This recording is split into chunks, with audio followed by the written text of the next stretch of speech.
Kenapa minta ampun ni jangan ditangguh? Kenapa? Buat salah, macam tadi, ada kemahiran melihat kelemahan diri, terus minta ampun Allah Subhanahu Wa Taala. Kenapa? Sebab mati datang tak pernah bertangguh. Mati tak pernah bertangguh. Sebab tu Allah sebut bersegera. Kita mohon kepada Allah Subhanahu Wa Taala supaya mengampunkan dosa-dosa kita. Ini kita boleh lihat dalam surah Ali Imran ayat 133. Salinkan ayat dia, balik boleh rujuk. Surah Ali Imran ayat 133, Allah Subhanahu Wa Taala menyatakan, a'udzubillahi minasyaitonir rajim, wasari'u ila maghfiratin min rabbikum wa jannatin 'arduha as-samawati wal ard u'iddat lil muttaqin.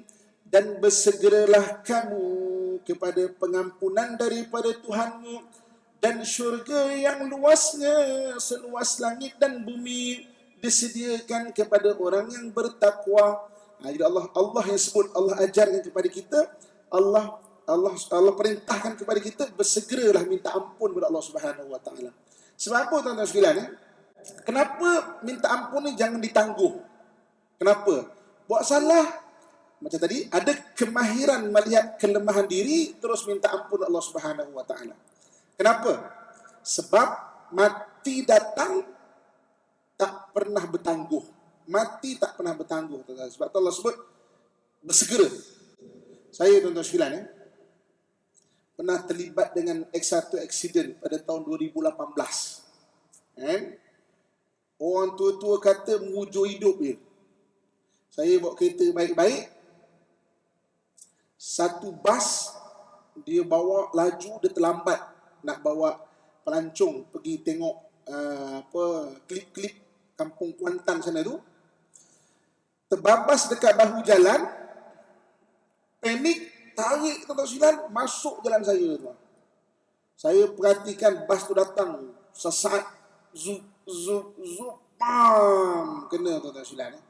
Patah 3 ni, patah riuk bahagian punggung dia jatuh, rusuk di belakang 2 patah. Wujud hidup je. Belakang kereta saya, langgar 3 kereta, 3 meninggal. Dan saya alhamdulillah Allah SWT bagi peluang lagi. Jadi tuan-tuan hari ini kalau saya tengok dekat WhatsApp group ke, kat mana-mana ke, orang meninggal aksiden, saya faham benda tu. Sesaat tuan-tuan, split second tuan-tuan. Kita hari ini keluar, kita tak tahu apa jadi untuk berapa saat ke depan. Split second tuan-tuan. Sebab tu Allah sebut wasari'u ila maghfiratin min rabbikum, bersegera minta ampun sebab kau tak tahu depan tu apa. Salah minta ampun. Salah minta ampun kepada Allah Subhanahu Wa Taala. Kalau dengan manusia berusaha. Kalau mungkin tak mampu, macam mana nak minta maaf? Tak reti. Paling kurang doa pada Tuhan. Ya Allah, aku nak minta maaf pada dia, tapi tak reti lah. Macam mana nak mulakan? Paling kurang Allah tahu. Kita berusaha. Jangan buat tak tahu je.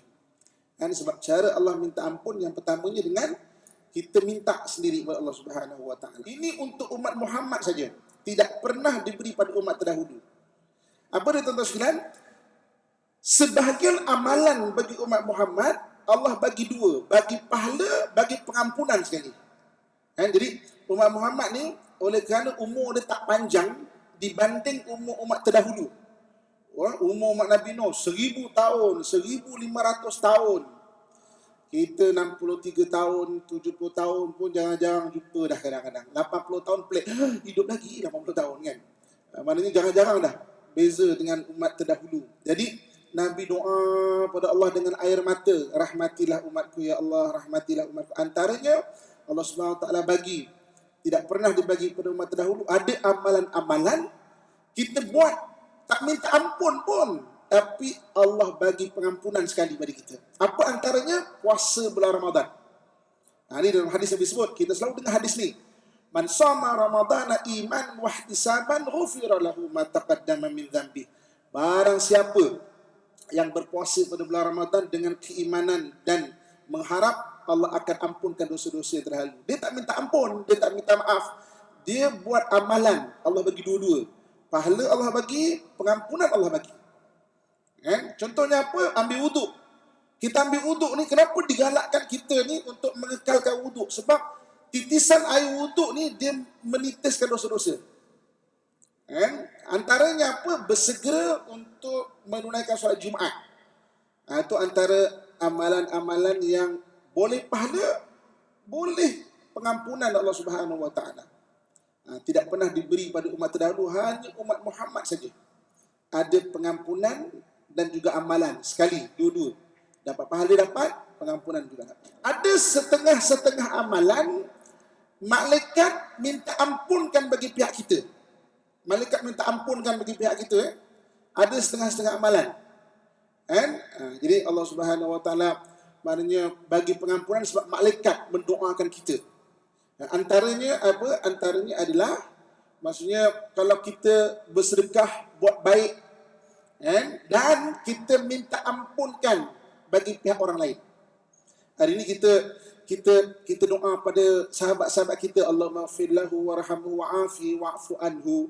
Ya Allah, ampunkan dia, Rabbi fil warhamni, kasihani dia, afiatkan dia dan maafkan dia ya Allah. Malaikat kata amin walaka bimithli. Amin, engkau juga akan dapat benda itu.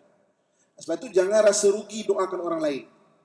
Kita rasa aku doakan orang lain ada doakan aku ke?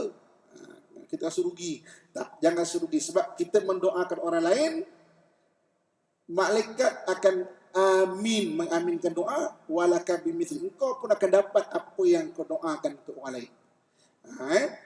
Jadi maknanya ini yang dalam Quran surah Ghafir ayat ke-7. Allah SWT sebut surah Ghafir ayat ke-7, salinkan ayat dia. Dan Allah SWT menyatakan auzubillahi minasyaitonirrajim. الذين يحملون العرش ومن حوله يسبحون بحمد ربهم ويؤمنون به ويستغفرون للذين آمنوا. Malaikat yang memikul arasy dan malaikat yang berada di sekelilingnya bertasbih memuji Tuhannya dan beriman kepadanya serta memohon ampun bagi orang-orang yang beriman dan berdoa merayu Rabbana wasi'ta kulla syai'in rahmah wa ilman faghfir lilladzina tabu wattaba'u sabilaka wa qihim adzabal jahim. Dan malaikat mendoa, wahai Tuhan kami, rahmatmu dan ilmumu meliputi segala-galanya, maka berilah ampun kepada orang yang bertaubat serta menuju jalanmu dan peliharalah mereka dari azab api neraka. Surah Ghafir ayat yang ke-7, Allah ceritakan malaikat mendoakan. Orang minta ampun, malaikat, ya Allah ampunkan dia Tuhan. Dan orang yang berusaha untuk jadi baik. Ada keadaan-keadaan makhluk-makhluk lain berdoa meminta ampunkan pada kita pula. Makhluk-makhluk lain. Sebab itu kita ni disuruh merahmati semua apa yang ada di depan kita. Makhluk-makhluk lain. Hatta kita menyembelih haiwan pun disuruh kita merahmati. Antara yang dalam hadis Nabi SAW sebut adalah duduk dalam majlis ilmu. Dalam majlis ilmu ni Nabi SAW menyebut bahawa hatta hitani fil bahar, sehingga ikan-ikan di lautan pun doakan orang yang duduk dalam majlis ilmu. Sebab itu dalam majlis ilmu tahniah dan syabas ibu, kakak, ayah-ayah saya sekalian duduk dalam majlis ilmu. Mudah-mudahan Allah rezekikan kita sampai akhir hayat kita. Amin ya rabbal alamin. Sebab ni rezeki tau. Hati ada nak buat amalan baik, rezeki. Tak semua orang direzekikan untuk nak buat benda baik. Paling kurang kita duduk baca ilmu, doa. Sabar. Saya kalau tengok ikan dekat dalam laut, saya kata insya-Allah inilah ikan-ikan yang mendoakan bagi orang yang duduk dalam majlis ilmu. Sebab dalam hadis yang disebut hatta hitani fil bahar, sehingga ikan-ikan di lautan.